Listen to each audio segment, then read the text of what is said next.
Nesse vídeo, nós vamos falar da harmonia no lar, para que haja paz, tranquilidade no nosso lar. Primeiro passo, é muito importante que essa conversa seja em conjunto, que haja uma conversa entre as pessoas da casa, que a gente desligue tudo e consiga sentar, de preferência com lápis e papel na mão, para que a gente possa ver como essa receita da casa acontece. Então, claro que às vezes é difícil, tem pessoas que não gostam de falar sobre isso, mas é super importante ter esse diálogo.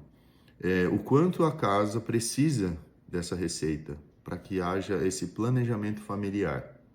Então, aquele salário no mês, ele passa por descontos. Então, qual é o salário líquido que aparece na sua conta? Eu brinco, saldo disponível para saque. Então, esse é o primeiro passo. Qual o salário disponível? Ah, eu não tenho salário, eu sou profissional autônomo. Então, qual é a receita que ganho, por exemplo, por uma diária? Um trabalho esporádico, mas que eu sou pago por dia ou por semana. Então, todos esses ganhos, eles entram como uma receita também.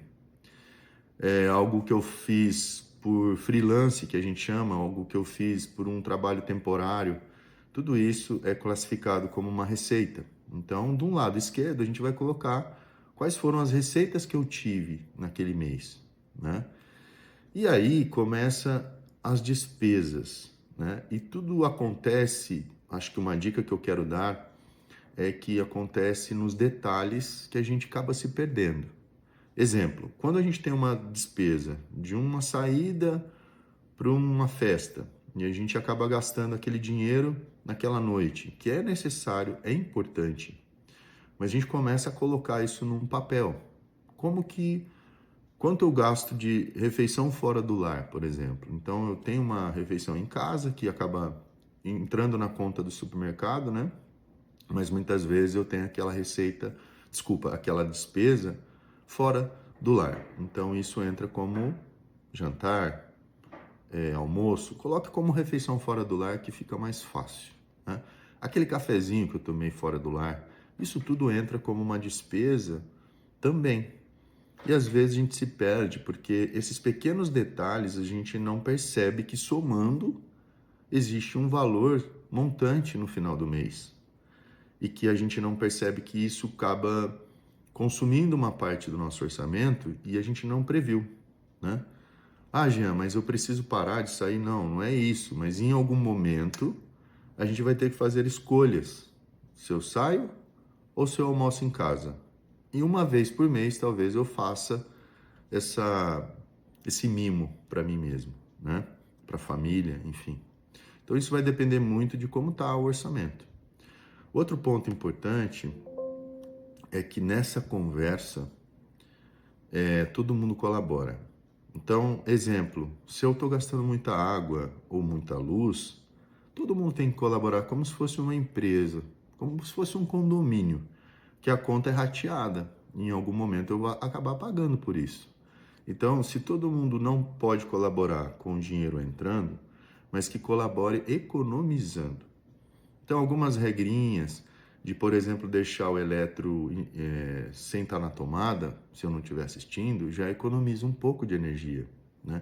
Se eu estou tomando aquele banho demorado, eu desligo, tomo o banho primeiro, ensaboo, né, a cabeça, o corpo, e depois eu ligo para enxaguar. Então, todas essas dicas que todo mundo já sabe, mas de alguma maneira não faz, isso acaba interferindo no final do mês numa conta maior, né, numa despesa não planejada, a gente chama de despesas variáveis. Porque as fixas, a gente já sabe que vai vir, né? A despesa fixa, aquele valor de aluguel, o valor da prestação da casa, o valor da prestação do carro, isso a gente já sabe que a gente já tem e a gente já assumiu esse compromisso. Às vezes tem um financiamento, então esse é um ponto importante. Se eu tenho dinheiro tomado, emprestado, eu estou pagando juros, né? Esse é um cenário que a gente tenta evitar, mas às vezes é necessário. Então vamos avaliar primeiro qual é o cenário que a gente está. Se eu estou no cheque especial, por exemplo, a primeira prioridade é sair do cheque especial. Se eu estou postergando o pagamento completo do cartão de crédito, ela é uma prioridade porque o juro é maior nesse sentido.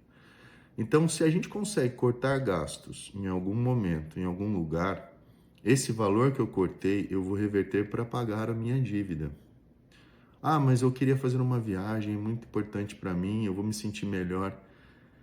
Vai fazer parte disso um segundo momento, a partir do momento que você conseguir sair do cheque especial, ou que você conseguir sair do cartão de crédito postergado, que a gente chama. A gente não paga ele inteiro. Então esse é o pior cenário. É o que a gente chama de bola de neve. Então a primeira dica é: coloque as receitas do lado esquerdo e as despesas do lado direito, que vai ser uma conta de mais e de menos. E o que sobra no final do mês? Puxa, já não sobra nada, porque ainda estou pagando juros. Então perceba quais são os gastos durante o mês que eu posso deixar de ter para essa reserva arrumar o meu financiamento, diminuir essa prestação, tirar do cheque especial.